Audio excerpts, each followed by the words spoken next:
মুহাম্মদুর রাসূলুল্লাহ সাল্লাল্লাহু আলাইহি ওয়াসাল্লামের প্রতি আল্লাহুম্মা সাল্লি আলাইহি আল্লাহুম্মা বারিক আলাইহি।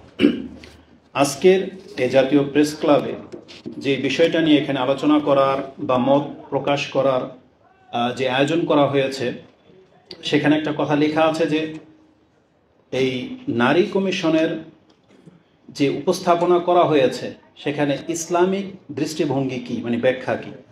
তো এই সুবাদে কিছু কথা আমরা পেশ করব। যদিও একটা জিনিস খুব আশ্চর্য লেগেছে বা ভালো লেগেছে, সেটা হচ্ছে আপনারা দেখতে পাবেন যে এখানে যে কেউ এসে দাঁড়িয়ে কথা বলতেছে, তাদের চেহারা ভিন্ন, নাম ভিন্ন, কিন্তু তাদের প্রত্যেকের অন্তর কিন্তু এক, চিন্তাভাবনা এক।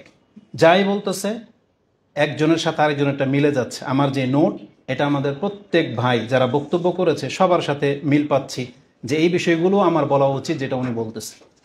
তার মধ্যে আমার পুরো নোটটাকেই চেঞ্জ করে দিয়েছে ওই যে আমাদের এক ভাই ঢাকা ইউনিভার্সিটির টিচার বললেন যে অপু ভাই, ওনার একটা কথায় পুরো দৃষ্টিভঙ্গিটাকে চেঞ্জ করে দিয়েছে। যে উনি একটা তথ্য দিলেন যে যারা নারী কমিশন গঠন করেছে তারা বলতেছে এটা সবার জন্য নাকি না, একটা জাতির জন্য। এই কথাটা আমাদের চিন্তাটাকে একটু চেঞ্জ, আমার বক্তব্যকে চেঞ্জ করে দেবে। সেটা হচ্ছে এই, যদি তারা সমস্ত বাংলাদেশের মুসলিম নারীদের জন্য বা বাংলাদেশের নারীদের জন্য এটা করতো, তাহলে আমাদের বক্তব্যের ধরন হতো আরেকটা। এখন তো পয়েন্ট যাবে ঘুরে। তো তার কথার উপরে ভিত্তি করে আলহামদুলিল্লাহ, আমি আলহামদুলিল্লাহ বলতেছি যে নারী কমিশন গঠন যারা করেছে যতগুলো নারী, আলহামদুলিল্লাহ একটাও মুসলিম না, মানে তারা একজনও মুসলিম না। আমার সাথে কি একমত নাকি একমত না? কারণ কোরআন বিরোধী আইন বাস্তবায়ন করার দাবি করা এটা কোনো মুসলমানদের কাজ হতে পারে না। কারণ মুসলিম হলে এই দুঃসাহসিকতা কখনই সে দেখাতো না। আলহামদুলিল্লাহ সেখানে ইসলাম প্র্যাকটিস করে বা ইসলাম জানে এমন একজন মহিলাও ছিল না। তো এটা আলহামদুলিল্লাহ, এটা আমাদের একটা কথা বলতে সহজ হয়েছে। কেন? কারণ যে নারীদেরকে তারা ধোঁকা দিতে চেয়েছে, এখন আমাদের মুসলিম নারীরা ধোঁকা খাবে না। কিন্তু ধরেন কথার কথা, এখানে অনেকগুলো ব্যক্তি বসা, সবাই ধরেন নাস্তিক, তার মধ্যে যদি আমাদের শেখ বসতেন তাদের মাঝে, তাহলে আমরা ধোঁকা খেয়ে যেতাম। কেন? কারণ আমাদের তখন সিদ্ধান্ত নিতে কঠিন হতো, যেখানে আমাদের শেখও আছে, তার মানে সে যেটা বলবে সে তো না জেনে বলবে না। তো যারা নারী কমিশনে গঠন করেছে আলহামদুলিল্লাহ একজনও ইসলামপন্থী না আর একজনও মুসলমান না। তাহলে কি হবে? তাহলে আমাদের মুসলিম মহিলাদেরকে বুঝাতে আমাদের সহজ হবে। কেন? ওই চেহারাটাকে আমরা দেখিয়ে দেব যে এই যে মহিলাটা ব্লাউজ পরা, মাথায় এত বড় টিপ, উনি এগুলো চাচ্ছে, আমাদের মুসলিম মহিলাদের কাছে পেশ করেন, উনি কি আপনার কাছে গ্রহণযোগ্য? আলহামদুলিল্লাহ আমাদেরকে বলতে হবে না, সেই মহিলাই একে বলবে না একে ছুঁড়ে ফেলে দেওয়া হোক। এই মহিলাকে কেউ গ্রহণ করবে না। কারণ মানুষ গ্রহণ করার জন্য একটা আইডল খুঁজে, তার মধ্যে সেই কোনো একটা যোগ্যতাও নাই যেটা তাকে গ্রহণ করার মতো বা প্রাধান্য দেওয়ার মতন কিছু থাকে। আমি বলবো সময় 5 মিনিট হোক আর 2 মিনিট হোক, ওই একবারে শেষে যাওয়া পর্যন্ত আমাকে একটু সময় দেওয়া হোক। শেষে কি, যে এদের সাথে কি আচরণ করা উচিত আমাদের মুসলিম দৃষ্টিভঙ্গি থেকে একটু কথা আমি বলবো। তার আগে বলবো আমাদের নারীদেরকে, আমাদের এই বক্তব্যে তাদের কমিশন বাতিল হবে কি হবে না জানি না, সরকার কোনো অ্যাকশনে আসবে কি না আসবে না তাও জানি না, কিন্তু আমাদের বক্তব্য হবে যারা আমাদের বক্তব্য শোনে তাদের যাতে উপকার হয়, তারা যেন ক্ষতিগ্রস্ত থেকে বেঁচে যায় তাদের জন্য। কারণ আমাদের বক্তব্য তো সবাই শোনে না, আমাদের মা বোনরাই শোনে, মুসলিম মহিলারাই শুনবে। তখন তাদের অন্তরকে প্রশান্ত বা স্থির রাখার জন্য আমাদেরকে কিছু কথা বলতে হবে। সেটা কি? সেটা হলো এই যে আল্লাহ সুবহানাহু ওয়া তাআলার প্রতি আমরা ঈমান এনেছি, মানে আমাদের পরিচয় হচ্ছে আমরা মুসলিম। এজন্য আমাদের চলার পথ, দৃষ্টিভঙ্গি, চিন্তাধারা সব কিন্তু ভিন্ন। আর এরা হচ্ছে ভিন্ন প্রকৃতির লোক। তাহলে এদের কাছ থেকে আমাদেরকে সতর্ক সাবধান করতে হবে। তবে ইসলামিক থিওরিও থেকে বা আমরা ব্যক্তিদের জীবন নিয়ে চর্চা করে যেটা জেনেছি, মানুষের ফিতরতটা এমন, মানুষ একটা জিনিস জানতো না, এর সম্পর্কে সে সম্পর্কে কৌতূহল কখনই জন্মায় না। কিন্তু যখনই তাকে এমন একটা ইঙ্গিত দিয়ে দেওয়া হবে, তখনই তার মধ্যে সেই চিন্তাটা জেগে যায়। যা আমাদের সাধারণ মুসলিম যারা, তারা কোনোদিনই এই ধরনের চিন্তা নিয়ে বসবাস করে না। কিন্তু যখনই খারাপ প্রকৃতির মহিলাদের মাধ্যমে এই উক্তিগুলো পেশ করা হয়েছে, এখন তাদের নিয়ে শয়তান খেলা করবে, তাদের ব্রেনের মধ্যে কিছু ঢুকিয়ে দেবে। এজন্য আমরা আমাদের মহিলাদেরকে বলতে চাই, তাদের এগেইনস্টে তারা যেটা বলেছে যে নারী বৈষম্য করা হয়েছে ইসলামে, কিন্তু আমরা দেখতে পাচ্ছি যেটা অধিকাংশ আলেমরা এই দিকে ফাইন্ড আউট করে নাই। আমি 2-1টা পয়েন্ট শুধু আপনার কাছে নোট করি। প্রথম পয়েন্ট, নারীদেরকে বৈষম্য ইসলাম করে নাই, বরং আমরা কোরআন হাদিস থেকে দেখতে পাচ্ছি পুরুষ এবং মহিলার মান সমান। যে সমান তারা চাচ্ছে, কিন্তু আমরা দেখতে পাচ্ছি আল্লাহ সমান করেছে। কোন দিক থেকে? মানুষ হিসেবে। মানুষ হিসেবে বলেন তো, পুরুষের মর্যাদা বেশি না মহিলার মর্যাদা বেশি? ধরেন একজন মানুষ, তাহলে তার মান সমান। কারণ কোরআনে আল্লাহ যেখানে বলেছে ইয়া আইয়ুহান নাস, কাকে সম্বোধন করা হয়েছে? মানুষ, মানে পুরুষ মহিলা সবাইকে। কোরআনে আবার বলেছেন ইয়া আইয়ুহাল্লাযীনা আমানু, কাকে সম্বোধন করা হয়েছে? তার মানে মানুষ হওয়ার দিক থেকে পুরুষ মহিলার মান সমান, মুসলিম হওয়ার দিক থেকে পুরুষ মহিলার মান সমান। প্রত্যেকটা কথার দলিল আমার কাছে এখানে আছে, যদিও সে সম্ভব না। তার মানে আমরা বুঝাতে চাইলাম মানুষ হিসাবে মহিলা পুরুষের মান সমান। ধরে নেন মুসলিম হিসাবে আল্লাহ কি করেছেন, জাযা এবং মান দুইটা জিনিস, একটা হলো মান আর একটা হচ্ছে জাযা, মানে প্রতিফল। একজন পুরুষ আর একজন মহিলার মান সমান যদি মুসলিম হয়। এই টেবিলে ধরেন একজন পুরুষ বসা, সে মুসলিম, ওখানে যদি একজন মহিলা বসে যায়, যদি সে মুসলিম হয়, তাদের মান সমান। কি বুঝলেন? তাদের মান সমান। তারপরে একজন পুরুষ একটা কাজ করেছে, তাকে সে মার্ক দিল 100 মার্ক। একটা মহিলা পরীক্ষা দিয়েছে, তার মার্কও হলো 100 মার্ক। এখন সে পুরুষ হওয়ার কারণে সে কি বেশি প্রতিফল পাবে, নাকি উভয়ের প্রতিফল সমান? উভয়ের প্রতিফল সমান। এর একটা ছোট্ট ইঙ্গিত দিয়ে দিই।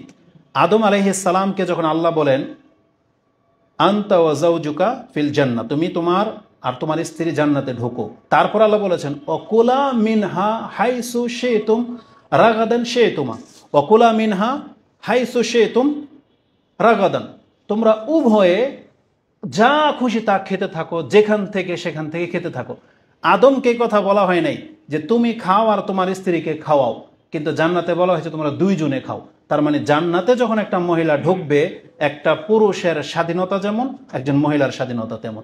একজন পুরুষ যেমন তার নিজের ইচ্ছা মতো চলবে, জান্নাতে একটা মহিলা নিজের ইচ্ছা মতো চলবে। তারপরে মান সম্মান সমান, সেটা কি দিক থেকে? একজন পুরুষ যেমন সুউচ্চ জান্নাত পাওয়ার অধিকার রাখে, আল্লাহ বলেছেন সেই মানের কোনো মহিলা হলে সেও সুউচ্চ জান্নাতের অধিকার রাখে।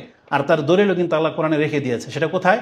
ওই যে আসিয়া, ফেরাউনের স্ত্রী, তিনি মরার সময় বলেছিলেন রব্বি বিনিলি বাইতান ইনদাকা বাইতান ফিল জান্নাহ, আল্লাহ তোমার নিকটে জান্নাতে আমার একটা ঘর নির্মাণ করে দাও। আল্লাহ কি সেটা শুনেছেন কি শুনেন নাই? আল্লাহ কবুলও করেছেন, বিদায় কোরআন আয়াত কিন্তু নাজিল হয়েছে। তার মানে আমি বোঝাতে চেয়েছি, পুরুষ 100 মার্কের নেকি অর্জন করলে তার মান যা, মহিলাও যদি 100 মার্কের নেকি অর্জন করে তার মানও আল্লাহ কিন্তু সমান করে দিয়েছে। এই জন্য আমাদের মহিলার যেন ধোকা না খায় যে তাদেরকে বৈষম্য করা হয়েছে। দুনিয়ার ক্ষেত্রে আসেন, দুনিয়ার ক্ষেত্রে একজন পুরুষের, মুসলিম পুরুষের ক্ষমতা যা, একজন মহিলা, মুসলিম মহিলার ক্ষমতাটা কিসের ভিত্তিতে জানেন? ঘটনা নিয়ে নেন। যেমন ধরেন বাংলাদেশে গ্যাঞ্জাম লেগে গেছে, এখন আমি পুরুষ বললাম যে আমি ওকে নিরাপত্তা দিয়ে দিয়েছি, এটা আমার বন্ধু, আমাদের রাষ্ট্রনায়ক, সে নিরাপত্তা মানতে বাধ্য, যেহেতু আমি মুসলিম। ঠিক একটা মহিলাও যদি বলে যে শেখ আমি উনাকে নিরাপত্তা দিয়ে দিচ্ছি, ইসলাম সেটাকে অ্যাকসেপ্ট করতে বাধ্য। তার জবাব হচ্ছে উম্মে হানি।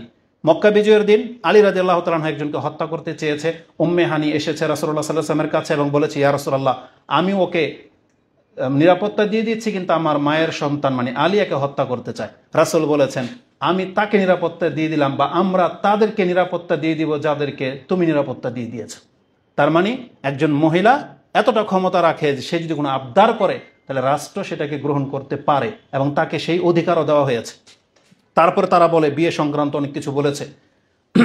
একজন মহিলা তার ওপিনিয়ন পেশ করার সমান অধিকার রাখে। বারিরা একজন সাহাবী মহিলা, তিনি ক্রীতদাসী ছিলেন, কিন্তু তাকে যখন স্বাধীন করে দেওয়া হলো, এখন তার স্বামী ক্রীতদাস অবস্থায় থাকলো, সেই মহিলা এখন তার স্বামীর সাথে আর সংসার করতে চায় না, কারণ স্বাধীন মহিলার সাথে কিন্তু দাসের বিয়ে হয় না। তো এই মহিলা স্বাধীন, এখন তার সাথে তার স্ত্রীর সম্পর্ক আর রইল না। সে যখন মদিনার অলিগলিতে চলে, তার স্বামী, নামটা এখানে লেখা আছে, সে এত কান্না করতো পাগলের মতো, রাসূল ইসলামের কাছে রিকোয়েস্ট করছে। রাসূল নিজে গিয়ে বারিরাকে বলেছে যে তুমি ওকে গ্রহণ করে নাও, এ তো পাগল হয়ে যাচ্ছে। তখন বলছে ইয়া রাসূলুল্লাহ, এটা কি আপনার ফয়সালা নাকি এটা আপনার রিকোয়েস্ট? রাসূল বলছে বাস এটা আমার শাফাআতি, মানে এটা আমার অনুরোধ। তখন বলতেছে এর কোনো প্রয়োজন আমার নাই। তার মানে আপনার যদি এটা অনুরোধ হয়ে থাকে ইয়া রাসূলুল্লাহ, তাইলে আমি ওকে নিতে চাচ্ছি না। রাসূল তাকে জবরদস্তি করে নাই। আর যদি বলতেন এটা আপনার আইন, তাহলে এটা হচ্ছে ইসলাম। কিন্তু ইসলাম এতটা ক্ষমতা দিয়েছে যে একজন মহিলা, সে স্বাধীন, তার সাথে সংসার করার কোনো প্রয়োজন নাই। এমনি কেটে গেছে, তাহলে রাষ্ট্রনায়ক তাকে বাধ্য করতে পারবে না। রাসূল সাল্লাল্লাহু আলাইহি ওয়াসাল্লাম সেই তাকে অনুমতি দিয়ে দিয়েছে। তৃতীয়ত হচ্ছে একজন মহিলা কোন দিক থেকে সমান, উপদেশের নেওয়ার দিক থেকে।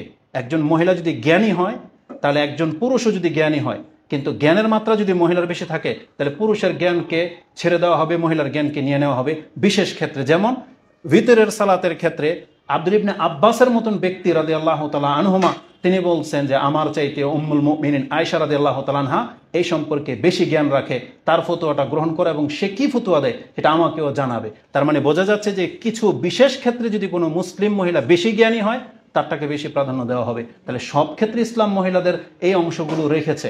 এবং আরও কিছু বিষয় আছে।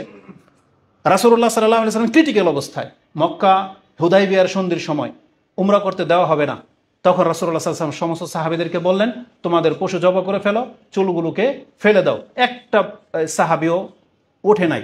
রাসূলুল্লাহ সাল্লাল্লাহু আলাইহি ওয়াসাল্লাম অসন্তুষ্ট হয়ে বা মানে পেরেশানিত হয়ে উম্মে সালামা রাদিয়াল্লাহু তাআলা আনহার কাছে গিয়েছেন এবং তার পরামর্শটা দেখেন। তিনি বলেছেন, ইয়া রাসূলুল্লাহ, কারোর সাথে কোনো কথা বলার দরকার নাই, এটাই যদি আপনার ইচ্ছা হয়ে থাকে আপনি গিয়ে নিজের পশু জবাই করে ফেলেন এবং কাউকে ডেকে আপনার মাথা মুন্ডন করে নেন। রাসূলুল্লাহ হুবহু তাই করলেন। সাথে সাথে রেজাল্ট আমাদের সামনে। সমস্ত সাহাবীরা উঠে কে কার আগে চুল কাটবে, কে কার পশু জবাই করবে লেগে গেল। একটা এমন ক্রিটিক্যাল অবস্থায় রাসূলুল্লাহ সাল্লাল্লাহু আলাইহি সাল্লাম একটা নারীর পরামর্শটা নিয়েছেন রাসূল হওয়া সত্ত্বেও। তার মানে ইসলাম কোনোদিন নারীদেরকে ঠকায় নাই, বরং নারীর যদি সেই যোগ্যমান ব্যক্তি হয়, তার মানে ইসলাম তাকে পুরোপুরি পাওয়ার ইসলাম দিয়েছে। বিয়ে শাদী করার ক্ষেত্রে আমাদের শেখের অনেক কথা বলেছেন। একজন মহিলা, বুখারীতে এই হাদিসের অধ্যায় আছে, একজন মহিলার বাবা যদি তাকে বিয়ে দিতে চায়, তাকে না জানিয়ে সেই মহিলা যদি প্রোটেক্ট করে, রাসূল তার প্রোটেক্ট মেনে নিয়েছে, বিয়ে বাতিল ঘোষণা করা হয়েছে। এটা হুকুম ইসলামের, যে একজন মহিলার অনুপস্থিতিতে বা তার অমতে যদি তার বাবা তাকে বিয়ে দেয়, সে যদি এটাকে অমত পোষণ করে, এই বিয়ে কাজই বাতিল করে দিতে বাধ্য। তার মানে একজন মহিলাকে ওপিনিয়ন পেশ করার অধিকার দেয় নাই, এই কথাটা কে বললো? এই মিথ্যুকরা ছাড়া। এরা যেহেতু ইসলাম পড়ে না, জানে না, সেই জন্য এই ধরনের মন্তব্যগুলো করে। ইনশাল্লাহ আমাদের বক্তব্য যদি শোনেন, তার মানে আমাদের বক্তব্যগুলো যদি পেশ করতে দেওয়া হয়, তাহলে আশা করি ইনশাল্লাহ বাংলার জমিনের একটা মুসলিম মহিলাও তাদের কাতারে গিয়ে দাঁড়াবে না, বরং এরা এদেরকে জোতাপিটা করে জায়গাতেই এদেরকে লাঞ্ছিত করে দিবে ইনশাআল্লাহ। তারপরে বলা হয়েছে দেহ আমার, সিদ্ধান্ত আমার, তাই না? ওই কথা সম্পর্কে অনেক কিছু বলেছেন। আমি মনে করি আলহামদুলিল্লাহ আমাদের হুজুরদের লাগবে না, স্কুল কলেজের কোনো ছেলে এই কথা মেনে নেবে না।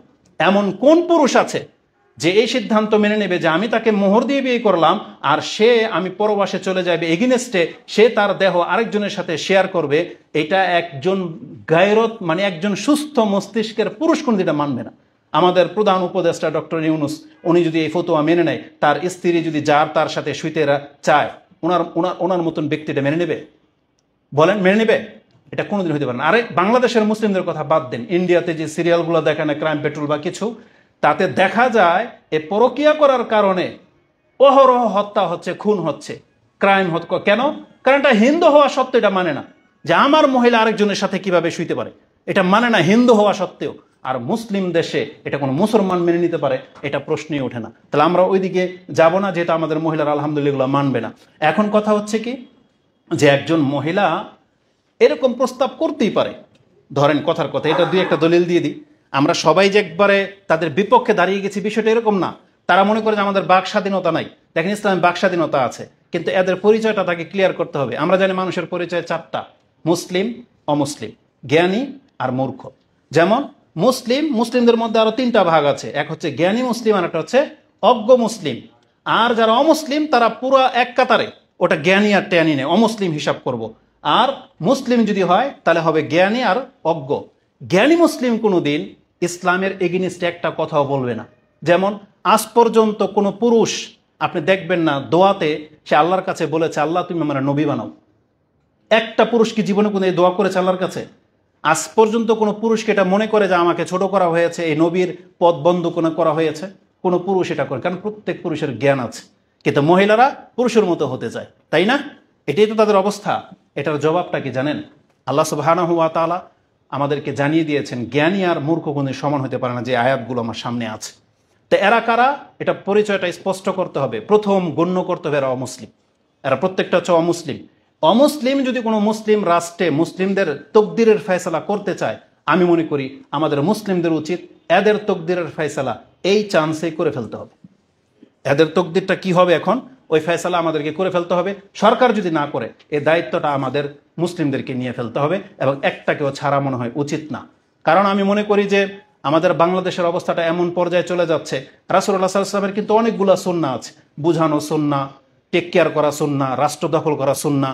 একটা সুন্নত হচ্ছে ওই যে কাব বিন আশরাফ, যাকে রাসূলুল্লাহ বলেছেন কে আর কল্লাটাকে এনে দিতে পারে।